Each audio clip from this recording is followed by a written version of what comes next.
Bueno, muy buenas tardes a todos, a quienes están presentes aquí en Tecomtel directamente y también a quienes están en las transmisiones por streaming. Vamos a continuar con las charlas del evento y tengo el honor de presentar la siguiente charla que está denominada Nuevos modelos de negocio digitales para medios tradicionales. Un tema muy interesante, cómo están mutando, ¿no es cierto?, los medios en Chile y el mundo. Y para eso tenemos a invitados aquí que van a conversar con nosotros. Los voy a presentar. Está con nosotros María Solbeldi de la empresa Digital ProServer. Un aplauso para ella, por favor. Está también Ignacio Carrasco, que es jefe de marketing y plataformas en el CNTV. Un aplauso también. Y está con nosotros también Rodrigo Ramírez, que es director ejecutivo de Arcatel, los canales regionales. Y quien va a comandar esta interesante conversación, no voy a ser yo, sino que va a ser Pablo Cristini, director ejecutivo de Nativo Digital, experto en todo el tema de sistemas digitales y redes. Así que un aplauso para todos, los dejo con ellos. Muchas gracias por estar acá y partimos. All right.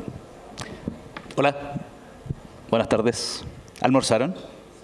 Qué bueno, qué envidia. Bueno, vamos a tener una charla bien interesante. Ya fueron presentados Marisol, Ignacio, Rodrigo. Vamos a conversar sobre plataformas, sobre medios digitales, sobre lo que significa la incorporación de la tecnología digital en los nuevos medios y cómo eso también nos puede apoyar en los procesos que la industria está viviendo, cómo eso puede mejorar los procesos en cuanto a eficiencias, cómo puede aportar en la mejora de la llegada de los contenidos a nuestras audiencias. Todo eso vamos a estar conversando de ahora en adelante. Por lo tanto, la primera pregunta y para abrir los fuegos es para Marisol, para entender un poquitito cuál es el ecosistema hoy, cuáles son los principales desafíos que estamos enfrentando en materia de plataformas digitales, en materia de la incorporación de la digitalización en los nuevos medios o los medios tradicionales.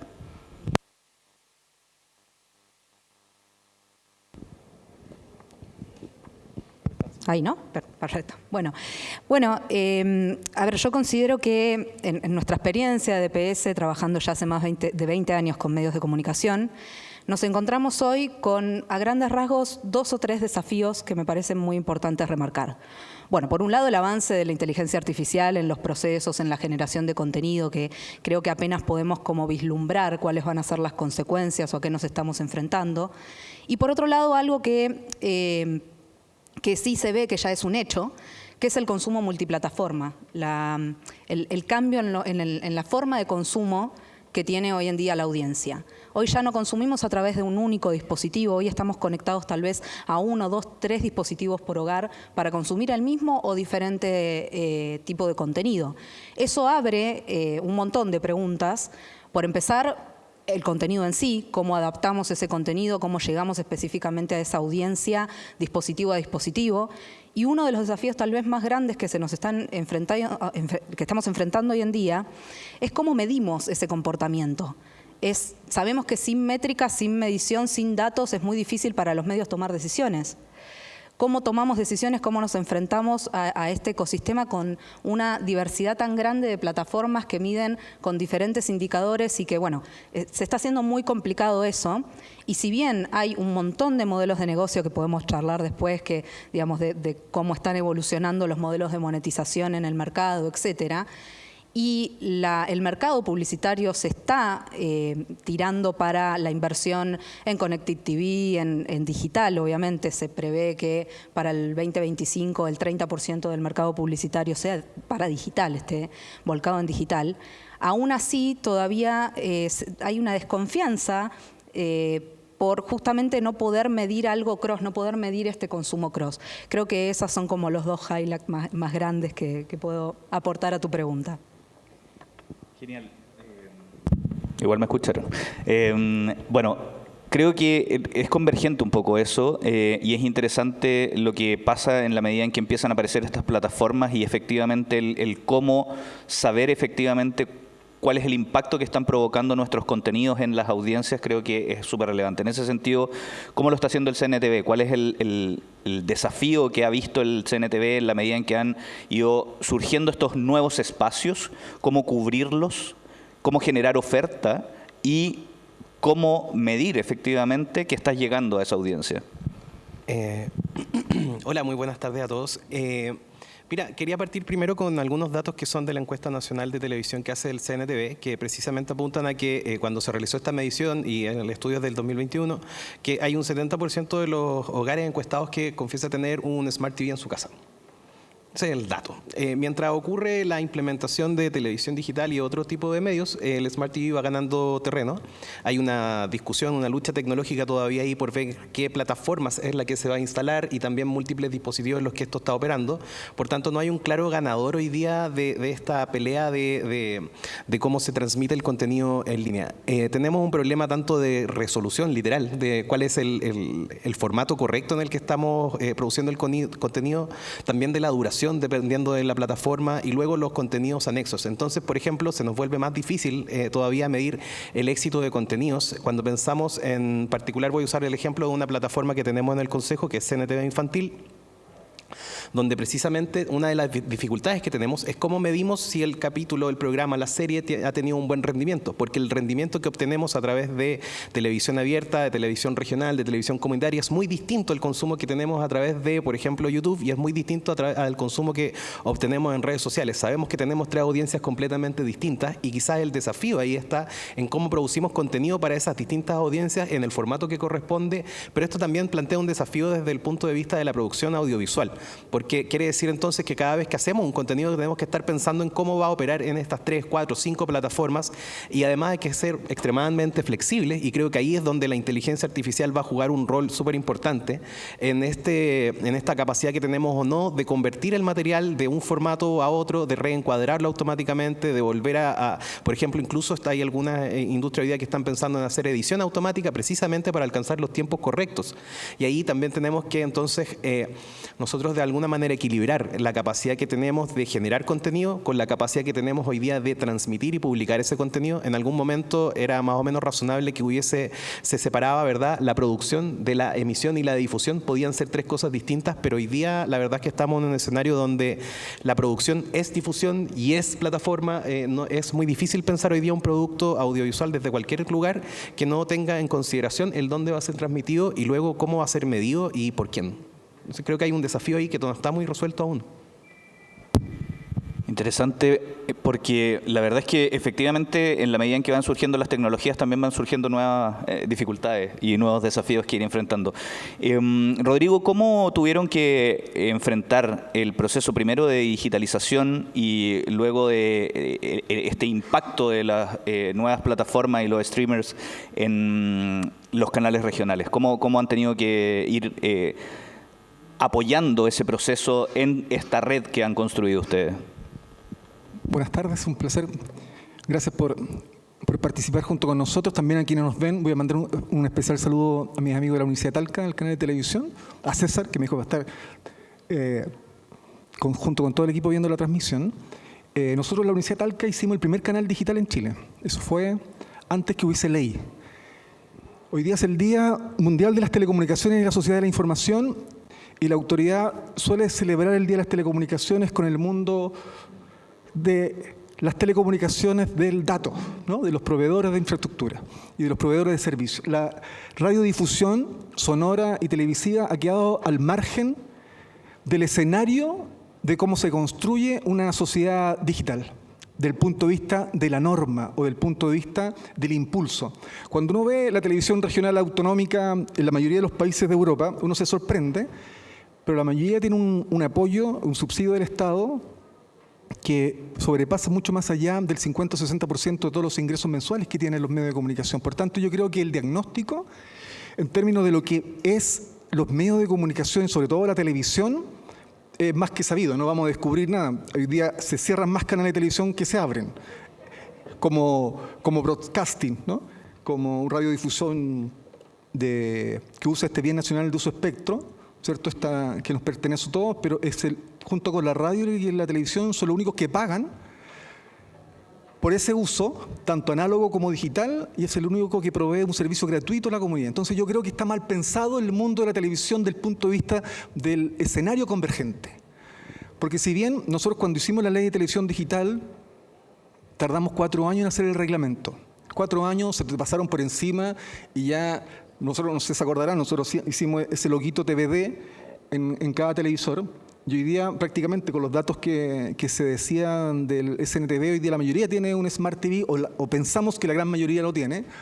Entonces estamos viviendo un momento clave para la industria, no solamente desde el punto de vista, ¿cierto?, de la convergencia en la sala de edición, de producción y de emisión, y tampoco en la escena de transmisión, sino que estamos en un momento en donde la televisión regional, si no es pensada desde el punto de vista del desarrollo territorial, más allá de la propia pantalla como proceso de exhibición, sino como parte del desarrollo de los territorios, está condenada a morir. Porque esto no tiene que ver necesariamente con poner un transmisor, y ese transmisor tiene un costo, tanto del excitador, el propio transmisor, los costos de energía, que para una televisión comunitaria hoy día pagar un palo, 1 millón de pesos por la cuenta de luz, yo creo que muy pocos canales de televisión lo pueden hacer de manera local. Por tanto, yo creo que ahí hay un descuido por parte de la autoridad o del gobierno de entender el valor de la televisión. La mayoría de nuestros canales de televisión hacen, sin duda, la convergencia a la chilena, ¿no?, que es un sistema de convergencia donde pueden sacar la transmisión por su Facebook y generar un tipo de audiencia, pero ni siquiera a través del Consejo Nacional de Televisión pueden acceder a contenidos para poder llenar sus parrillas de televisión 24/7. Entonces, estamos en un escenario complejo. Los canales de televisión hoy día, en Chile existen 70 concesiones de televisión regionales. De esas 70, actualmente hay 35, 36 canales de televisión teóricamente regionales, pero que no lo son fundamentalmente locales, porque están dentro de una comuna o están dentro de una provincia, en fin. Entonces yo creo que hay un desapego, una disolución, y yo creo que hay mucho diagnóstico, y yo creo que hay muy pocas instituciones que están pensando la televisión en este ambiente de multipantalla. Porque los modelos de negocio pasan necesariamente por la sobrevivencia, ¿cierto?, que van a tener los canales, no solamente para poder generar audiencia, sino que la novedad, la innovación, la creatividad, la economía naranja, la economía creativa. Y yo creo que ahí hay una brecha estructural que están haciendo tambalear a los canales regionales. Creo que el punto, de alguna manera los tres lo han planteado, pero quiero que ahondemos un poco más en lo que significa los modelos de sostenibilidad y los modelos de negocio que abren y cierran estos nuevos espacios. Por un lado, creo que uno de los grandes temas que tenemos que hacernos cargo tiene que ver con cómo desde las autoridades del Estado, desde la política pública, podemos apoyar esta competencia con estas múltiples plataformas que hoy estamos enfrentando, que hoy tenemos en el mercado, pero también cómo adaptamos eso a los nuevos modelos de negocio. Y ahí te quería preguntar, Isol, un poco, ¿cómo ves tú estos nuevos modelos de negocio? ¿Cómo ves la movilización de esta torta publicitaria que hasta ahora ha sido históricamente la gran fuente de financiamiento? Hace un tiempo, me acuerdo, había un cartel gigante en Madrid que Antena 3 TV decía Netflix, bienvenido a hacer televisión, porque iban a empezar a cobrar por avisaje. Entonces, hay una disyuntiva hoy respecto de cómo vamos a financiar los próximos proyectos en materia de multiplataforma. Bueno, buenísimo, súper interesante lo que mencionás. Modelos de monetización, sobre todo, a ver, hablaron de Smart TV, de OTTs, de contenido televisivo. Me gustaría empezar por qué hoy el boom está en los Smart TV, en Connected TV, en ese tipo de formatos, ¿no? Hay una realidad que es que estamos más conectados, la penetración de banda ancha y conectividad tanto en ciudades como en regiones hace que podamos acceder a estos formatos que son más atractivos, que son más impactantes respecto a otros formatos televisivos. La oferta, la cantidad de plataformas de streaming y OTT que hay hoy y el aumento también en el parque de dispositivos smart. Esto hace que justamente, como dije al principio, la migración de la inversión publicitaria se esté dando para lo que es Connected TV y streaming. Pero ¿cuáles son los formatos que conocemos hoy, ¿no? YouTube, Netflix, OTTs, son sistemas por publicidad para ver videos gratuitos, son sistemas de suscripción como lo es Netflix, como lo son las OTTs, o el pay-per-view. Esos son como a grandes rasgos los 3 o 4 modelos que existen hoy. ¿Qué está pasando con estos modelos de monetización? Yo creo que evolucionaron hacia una migración. Tenemos el caso incluso del mismo YouTube. YouTube, que empezó siendo Advertising VOD, que era ver publicidad para acceder a los videos de manera gratuita, aparece con YouTube Premium, que ya incorpora un modelo de suscripción. Ya no es únicamente Advertising VOD, sino también suscripción. Y ahora tenemos YouTube Movies, donde también en una misma plataforma, ya se integraron 3 modelos de monetización distinta. Eso con respecto a YouTube. Con las OTT pasa lo mismo. Disney tiene pay-per-view, que es un modelo por transacción. Star Plus incorpora lo que son señales en vivo. Y como última tendencia, digamos, lo que está llegando a la región, que viene de Estados Unidos, son los fast channel. La facilidad de tener un canal de televisión digital lineal con contenido prefabricado y monetización digital. Primero, que se acortan muchísimo los costos y los tiempos, un poco también lo que hablábamos de la producción de contenido muchísimo más rápida.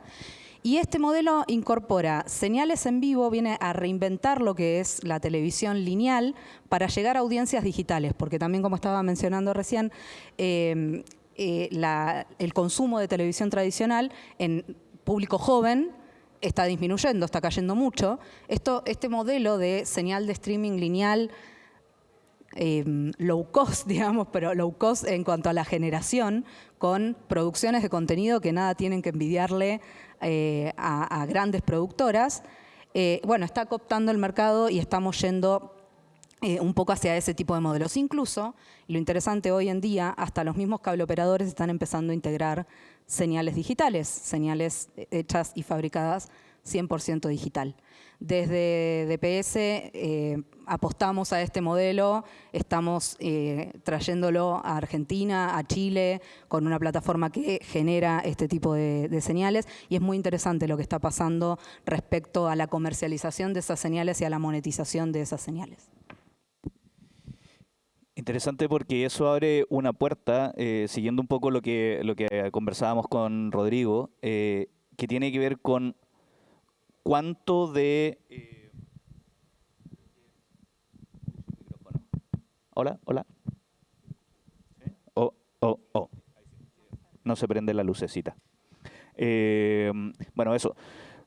Entendiendo que hay todos estos nuevos modelos de monetización, ¿cuáles son las oportunidades que ustedes ven desde los canales regionales para los planes de sostenibilidad, entendiendo que gran parte del modelo de sostenibilidad que hasta ahora han tenido tiene que ser nutrido por o aportes estatales en diferentes modalidades de subvención y algún que otro aporte publicitario? Más o menos, ¿cuál es hoy la torta y cuál es la apuesta que están haciendo en esta búsqueda de recursos para poder mantener financiamiento en estos espacios?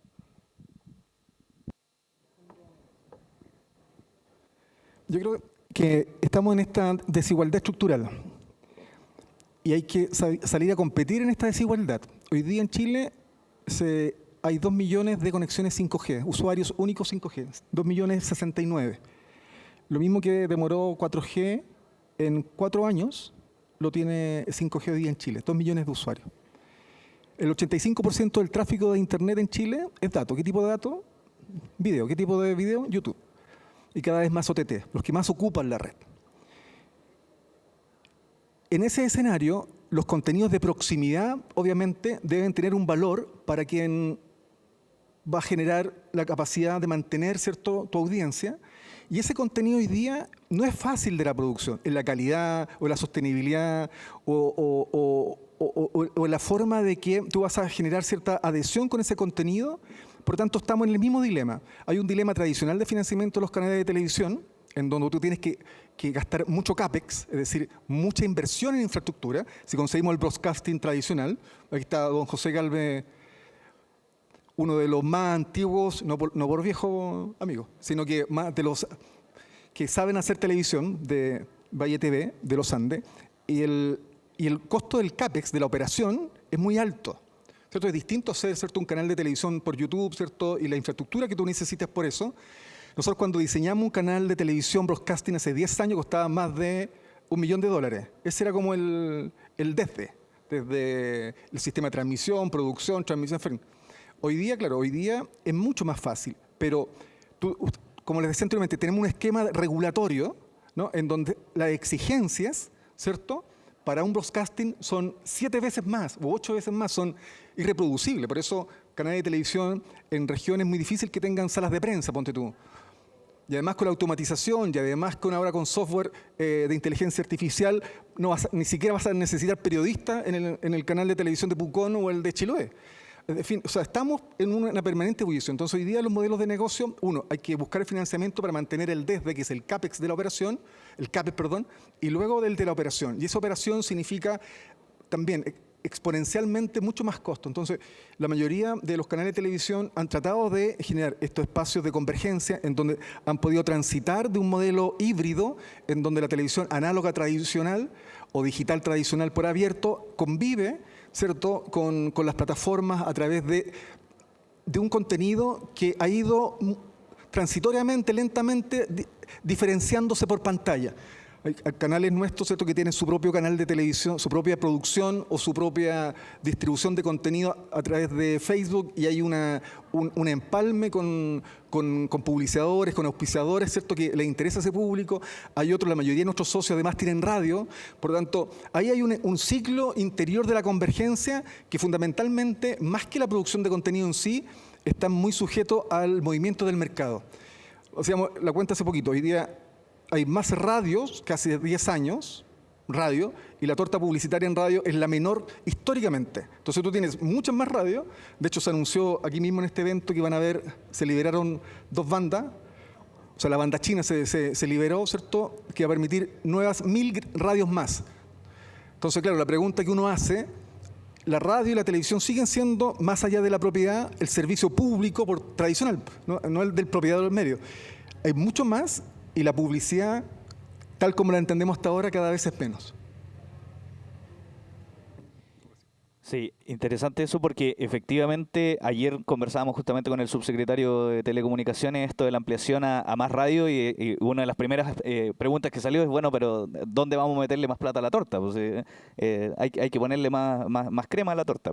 Y en ese sentido, CNTV también hizo una apuesta interesante, Ignacio, entendiendo que no tienen la lógica de ser un canal en sí mismo, y eso tiene su particularidad, pero apostaron por abrir espacios en estas nuevas plataformas. Si nos puedes contar un poquitito la experiencia ahí de CNTV Play y estos nuevos apuestas en esta materia. Sí, bueno, me gustaría decir 2 cosas. La primera es que claro, que distinto es porque en el fondo en mi trabajo tengo la fortuna de que lo que hacemos no tiene que ser financiado por publicidad, porque lo tenemos que financiar de otra forma a través del Estado, por supuesto.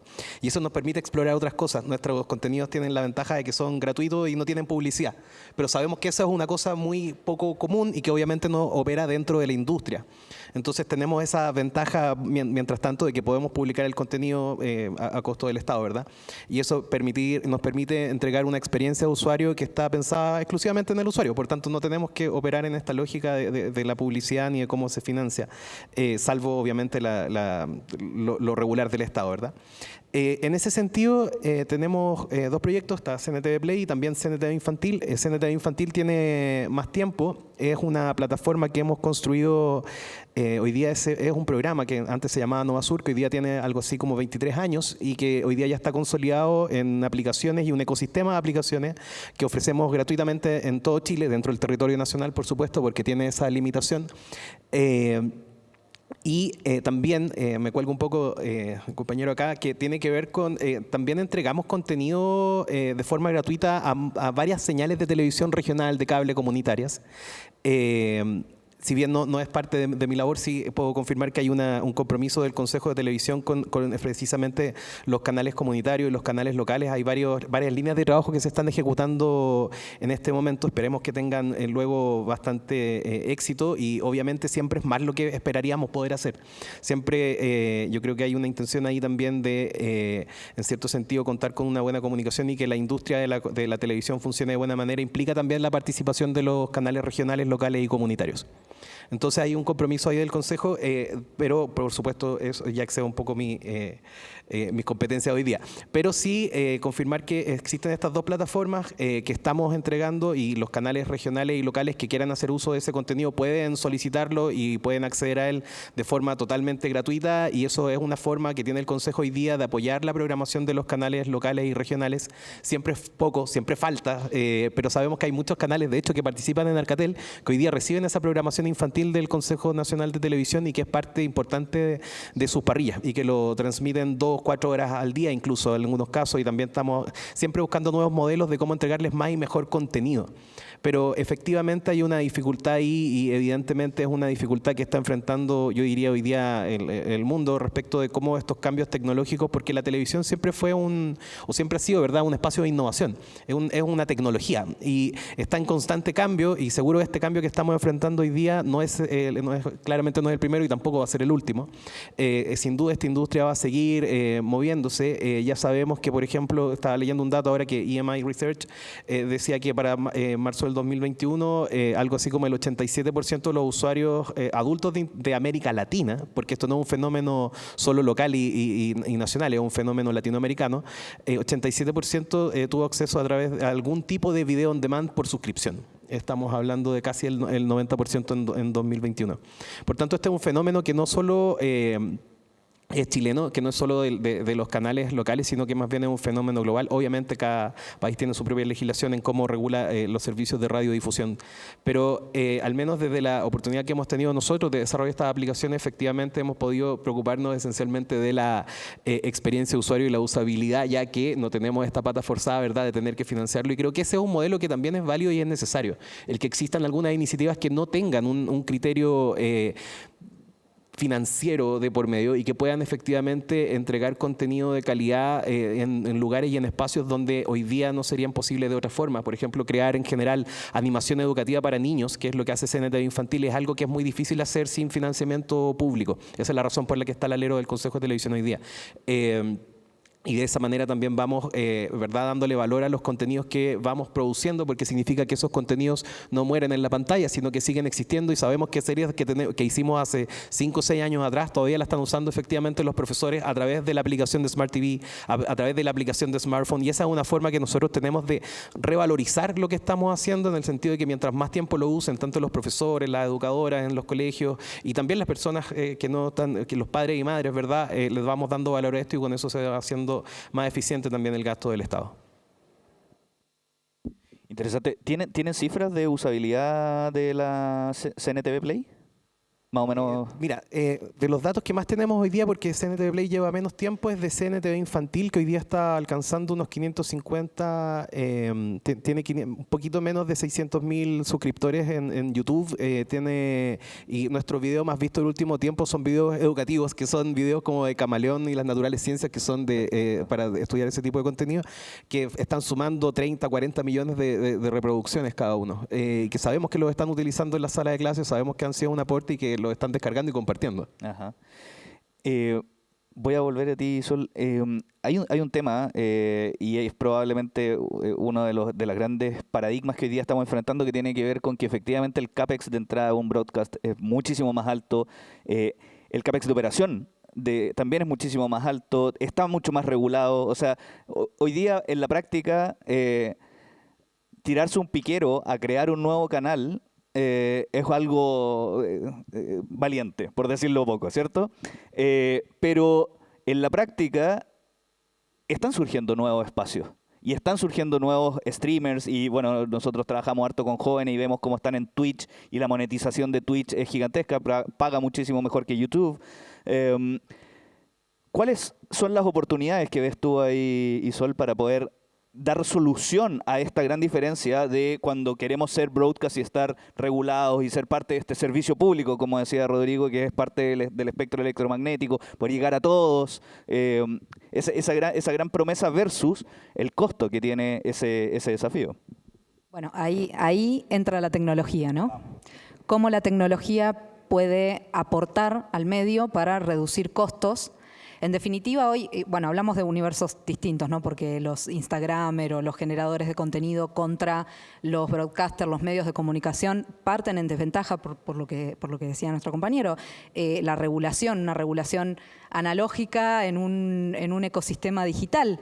Entonces, pareciera que los medios tienen todas las de perder en ese universo. Los proveedores tecnológicos tenemos un gran desafío respecto a esto.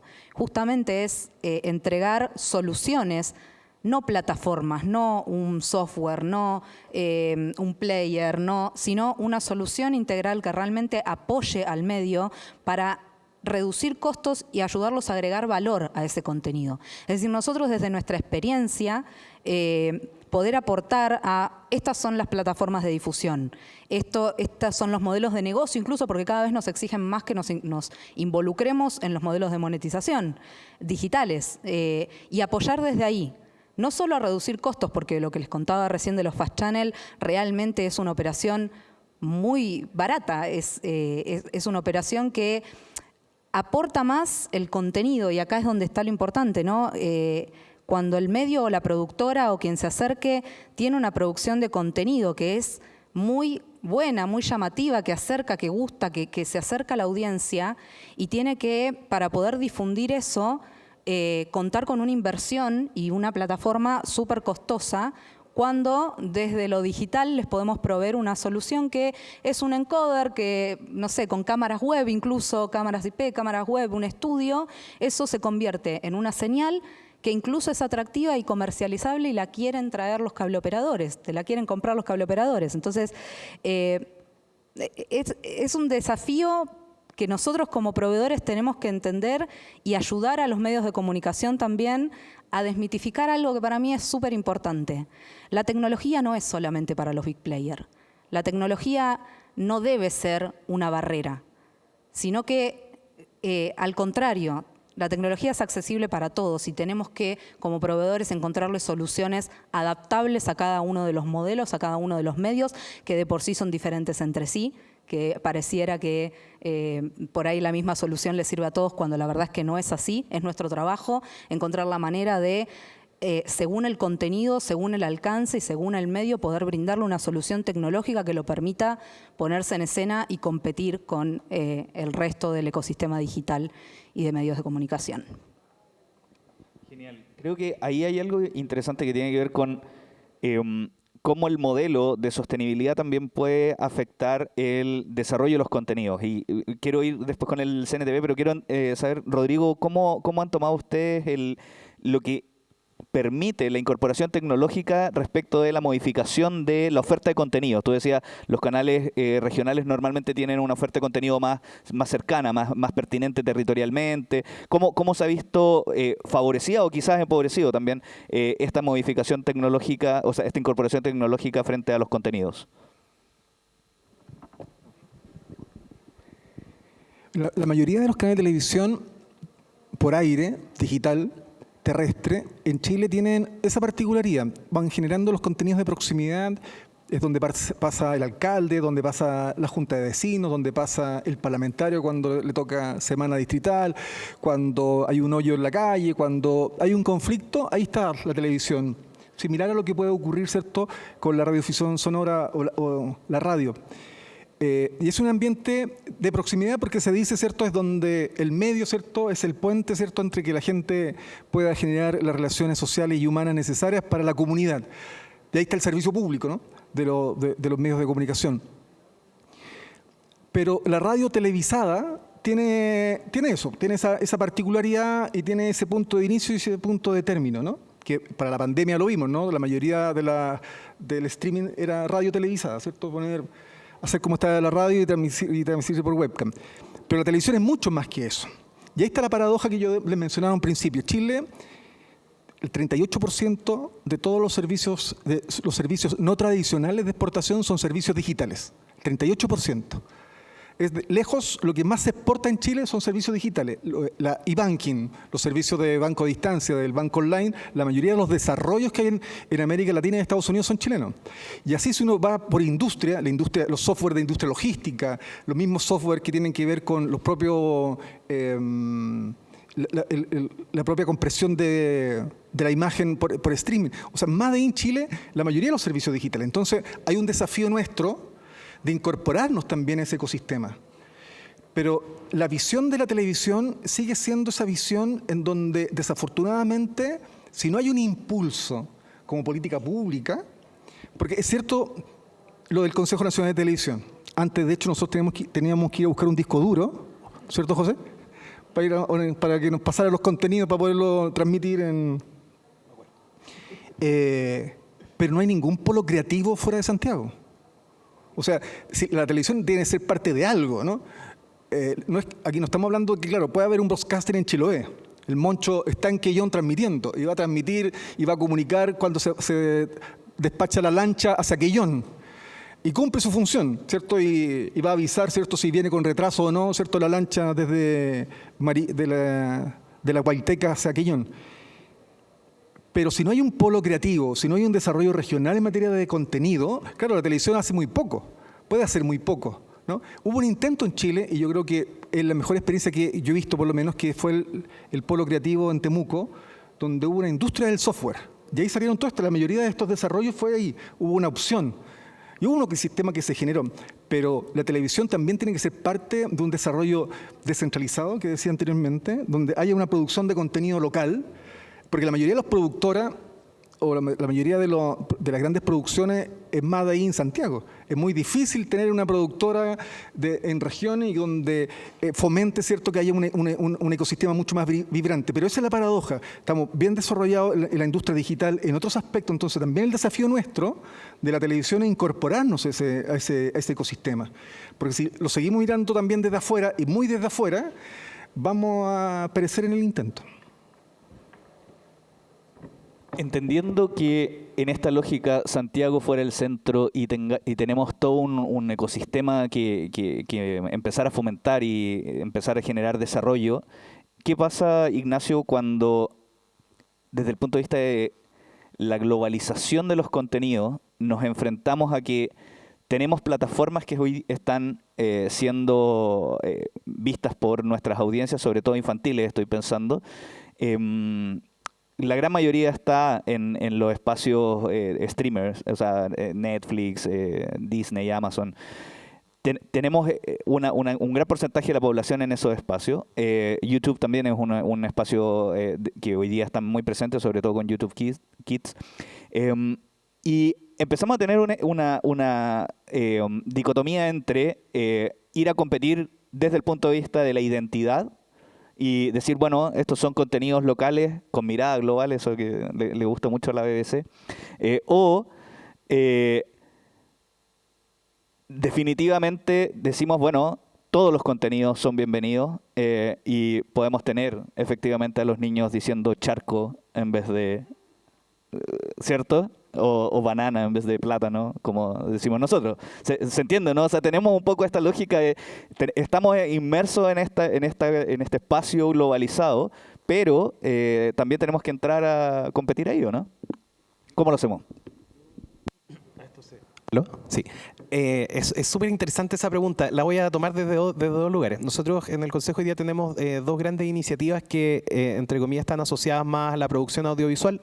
Una de ellas es CNTV Infantil y la otra es el Fondo Audiovisual de Fomento, ¿verdad?, que existe hace varios años y que financia producciones que los productores, ¿verdad?, ellos postulan una producción y luego, de acuerdo a ciertas reglas, se define si reciben o no ese presupuesto. Y en el caso de CNTV Infantil es distinto. ¿Y por qué quiero usar este ejemplo? Porque ahí siempre estamos ante la pregunta, siempre nos hacemos esta pregunta. Ok, ¿vamos a producir lo que los niños quieren o lo que los niños necesitan? Porque tienden a no ser la misma cosa. En TikTok está lleno de contenido que es extremadamente popular para niños y probablemente podríamos hacer algo así de popular para niños que haga que estén pegados 20 minutos a la pantalla haciendo nada. Pero nosotros necesitamos otra cosa. Necesitamos hacer que esos niños se enteren de cómo son los otros niños de Chile. Necesitamos hacer que esos niños conozcan cómo son las otras realidades de Chile. Necesitamos hacer que conozcan Chile, que conozcan cómo son nuestras costumbres, nuestra historia, nuestra mitología. Y esto no por una cosa chauvinista ni nacionalista, sino más bien porque es cultura viva y patrimonio que tenemos que rescatar y que tiene que ser parte de su formación, ¿verdad? Y me voy a otro lado. También cómo usamos esas herramientas para contarles también el contenido que necesitan, por ejemplo. Cómo anclamos los valles transversales a nuestra cultura y por qué eso es importante no solo para Santiago, sino también para el resto del país. Cómo eso se combina, ¿verdad? Y cómo eso conversa con la educación parvularia, con la educación primaria, con los números, con las matemáticas. Hay un gran espectro ahí que cubrir, que es distinto a lo que ocurre quizás en el fondo del CNTV, donde efectivamente las productoras van y ahí hay una lógica quizás donde sí efectivamente se produce un aspecto más de competencia, donde tienen que efectivamente crear una industria y participar en una industria que va a ser competitiva, van a competir, ¿verdad? Eventualmente por audiencia o por horas del canal o por horas de publicidad o por cierta torta publicitaria. Y yo creo que ahí está la clave, porque efectivamente hay algunas cosas que podemos hacer desde el Estado que solo podríamos hacerlas gracias a que tienen un cierto financiamiento y que podemos operar desde esta otra lógica, que es la lógica pública, ¿verdad? Donde podemos hacernos cargo de algunos temas que hoy día probablemente algunas industrias no podrían hacer por el valor, por la competencia, porque es muy caro, porque toma mucho tiempo. A nosotros en general hacer una serie audiovisual infantil nos toma 2 años más o menos, entre el momento en que se piensa y el momento en que está en la pantalla, que es un tiempo largo. Todos los que han trabajado, seguro hay algunos acá que les ha tocado trabajar con el Consejo en distintos proyectos, saben que el proyecto audiovisual es una cosa larga y que el momento cuando uno compite, por ejemplo, con un youtuber o un tiktoker que tiene la habilidad de que cuando encuentra una tendencia hoy día en la tarde, mañana en la mañana puede ya tener el video listo. Nosotros en el mundo audiovisual más industrial, ¿verdad? Industrializado, nos toma años. Ya en realidad llegar desde que detectamos una tendencia hasta que la tenemos en pantalla son 2 3 años. Entonces ahí también efectivamente se produce algo donde la competencia de estos medios más tradicionales, donde también podemos involucrar al CNTV, empieza a chocar, ¿verdad?, con este otro mundo donde evidentemente la inmediatez, la ausencia de ciertas regulaciones y la total o casi total libertad para poder producir y publicar sin ciertos niveles mínimos de calidad, estoy pensando en cualquier cosa, o sea, desde la calidad de audio hasta la calidad del guión, efectivamente hay una competencia extraña donde ambos, tanto ese youtuber que hace los videos solo, el tiktoker que hace los videos solo en su teléfono, compite con una industria, con una productora que con 35 animadores, 24 guionistas y un modelo de producción y con oficinas. O sea, entonces efectivamente ahí hay un espacio que hoy día, y tiene que ver también con las métricas, ¿verdad? Cómo vamos midiendo todo esto y dónde ponemos entonces los huevos, en qué canastos y cuántos canastos hay, porque te parece que tampoco sabemos cuántos son. Quédate. ¿Vale la pena dar la pelea por un VOD del Estado? ¿Vale la pena seguir poniéndole huevo a esta canasta diciendo sí, vamos a entregar un elemento diferenciador? Sí, yo creo que más que el elemento diferenciador, lo que nos queda como Estado es como nuestro objeto es entregar el servicio a la comunidad, a la audiencia. Tenemos que ver dónde está esa audiencia y si esa audiencia mañana migra de vuelta a la televisión tradicional o en línea o streaming o lo que sea, vamos a tener que estar ahí y vamos a tener que sumarnos rápidamente, porque lo que nos interesa en particular es que la audiencia reciba estos contenidos, porque no nos interesa que lo vea porque sí, sino más bien por lo que está detrás y la conversación que se produce después de que reciben estos contenidos. Y ahí no estoy pensando solo en lo infantil, sino que bonito es cuando vemos algún documental financiado por el Fondo CNTV y se ocurre una bonita conversación después de verlo, ¿verdad? Donde podemos conversar sobre temas que sí importan. Y ahí es donde creo que está el valor de eso. Luego hay que ver por dónde se emite. Y ahí está la pregunta más entretenida de esta conversación, ¿no? ¿Yo puedo polemizar? Por favor, vamos, esta es la idea. Yo creo que es un panel de debate. Yo creo que la gran tarea pendiente y la gran deuda es el papel de TVN. Absolutamente. TVN, una empresa pública que puede generar todo el spin-off como empresa pública, de ser el gran desatador de la aceleración digital, del gran transportador público de señales de televisión. No es posible que el canal público, a la hora prime, en ningún canal público, en horario prime, transmiten una teleserie turca, excepto en Chile. En ningún, previo a una elección, transmiten la asunción del rey de Inglaterra un día antes de un evento electoral. Yo creo que TVN hoy día no sabe la ruta y para los medios regionales TVN podría ser el gran desatador de ecosistemas. Recuerden usted que TVN incluso está cerrando sus bajadas regionales, ¿no? Entonces yo creo que ahí TVN, que podría ser la gran empresa pública de servicios digitales, gran empresa pública de acelerar varios procedimientos de transformación digital, de ayudar, de apoyar de la introducción y permanencia y sostenibilidad de los canales de televisión y de los medios, no solamente los medios tradicionales, sino que de un ecosistema, yo creo que es una tarea absolutamente pendiente. O sea, me gusta mucho la polémica porque efectivamente es algo que venimos discutiendo hace un rato. Dimos la pelea en la definición de la ley para la señal 2. Se intentó un poco lidiar con eso y hacia dónde nos permitía avanzar el proceso de digitalización y qué rol iba a tener TVN en el proceso de digitalización de los broadcasts en general. Esto que decís tú, el ser el motor, el apalancador del proceso de digitalización. Me estaban haciendo señas de que parece que tenemos que terminar. ¿Se nos acabó el tiempo? ¿Sí? Ya, tenemos para una pregunta más. Isol, en ese sentido, ¿cómo salimos o cómo somos capaces de vincularnos desde Chile? Me acuerdo una frase que nos decían harto cuando íbamos a Annecy, al Festival de Animación en Francia, y nos decían, pero ustedes son latinos, vienen como todos juntos, ¿no? O sea, como que venden el mismo paquete juntos. O sea, sí, nos parecemos, hablamos más o menos el mismo idioma, los chilenos hablamos un idioma medio raro, pero en la práctica nos ven como un todo. Entonces, cuando salimos a competir a Europa o a mercados como Norteamérica, nos dicen como, si no venís con mínimo 52 capítulos, 13, o sea, al menos 4 temporadas, no tenemos cómo hacerlo. ¿Cómo nos apoya la tecnología para ir a dar esa pelea con estos majors o estos más grandes? Sí, igual yo no los vería tan a menos, porque, a ver, algunos números, ¿no? Hoy en lo que es consumo de Connected TV, proporcionalmente Chile consume mucho más que Argentina, por ejemplo, siendo muchos menos millones de personas. De los hogares conectados actualmente, el promedio es 4,6 suscripciones por hogar. 3 son suscripciones pagas. Consumen, o sea, hay mucho consumo. Y cómo la tecnología aporta, volviendo a tu pregunta, bueno, justamente hoy en día, y vuelvo a la inteligencia artificial, a la incorporación de la inteligencia artificial como va a achicar los recursos y aumentar la generación en cuanto a velocidad de producción de contenido y cómo va a influir en la producción de contenido. Bueno, los proveedores tecnológicos ahí tenemos como ese desafío también de aportar a la reducción de costos y a que, a ver, hoy nos pasa, por ejemplo, no solo medios de comunicación, nosotros somos de Concepción, Digital Pro Server nace en Concepción y tenemos mucho contacto con medios regionales, con medios independientes, con universidades, con asociaciones. Y hay una cantidad de generación de contenido que es, en cantidad, es muchísima.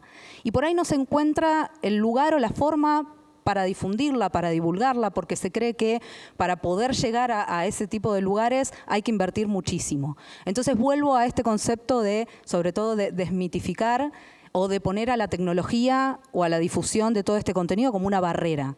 No tiene que ser una barrera, justamente es la discusión que tengo con respecto a otros proveedores, ¿no? Lo que hablaban de la descentralización. Es posible, tanto en Argentina como en Chile nos encontramos con muchísimos medios del interior, con medios independientes, con asociaciones que tienen una producción que no tiene nada que envidiarle a los grandes medios de comunicación y que tienen mucha producción en cuanto a cantidad también. Y por ahí tienen miedo o creen que, bueno, esto es para difundirlo acá o no vamos a llegar más allá porque tenemos que competir o con grandes medios de comunicación o tenemos que competir con YouTube, tenemos que competir con streamers, tenemos que competir con...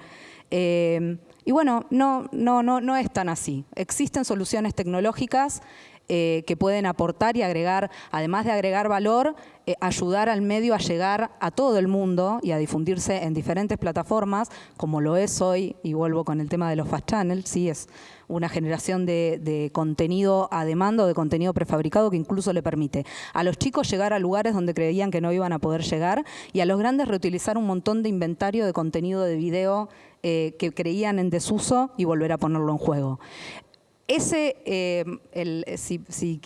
digamos, la filosofía de Digital Proserver es un poco cortar con ese mito de que la tecnología es para unos pocos, de que la tecnología es una barrera. Cualquiera que produzca contenido, podemos desde una solución tecnológica adaptada agregarle valor y ponerlo en competencia. Genial. Me están haciendo que se acabó esto hace un rato. Disculpen habernos extendido un poquito, pero estaba buena la conversa. Muchísimas gracias, Isol, muchas gracias, Ignacio, muchas gracias, Rodrigo, por conversar estos temas. Se abre también esta discusión. Creo que todos los que de alguna manera somos parte del ecosistema tenemos un rol que cumplir en la medida en que la digitalización se abre como una oportunidad efectivamente para poder generar procesos de democratización de las comunicaciones, y creo que debemos aprovecharlo. Coincido con Rodrigo que es un tema en el que tenemos que involucrar a TVN. Espero poder contar con ellos en los próximos eventos, pero es importante ver cuál es el rol de los espacios públicos para esta discusión. Muchísimas gracias. Y aprovecho de dejarlos invitados en un ratito más, creo que como en 40 minutos más, a las 5, muchas gracias, Carles. A las 5 tenemos una presentación de un estudio muy grande que hicimos en Chile desde la Fundación Nativo Digital. Se llama el Barómetro del Bienestar Digital. Es un instrumento que tomó una fotografía, es una medición en todo el territorio nacional, zonas urbanas y zonas rurales, respecto del uso, comportamiento y cómo están utilizando las tecnologías los chilenos y las chilenas. Bueno, y personas que también están viviendo en Chile en este territorio tan amplio. Entonces, los dejo invitados a las 5 de la tarde, vamos a estar revisando cifras y eso también nos va a permitir entender a quiénes les estamos hablando y qué están haciendo a quienes les estamos entregando nuestros contenidos. Un abrazo.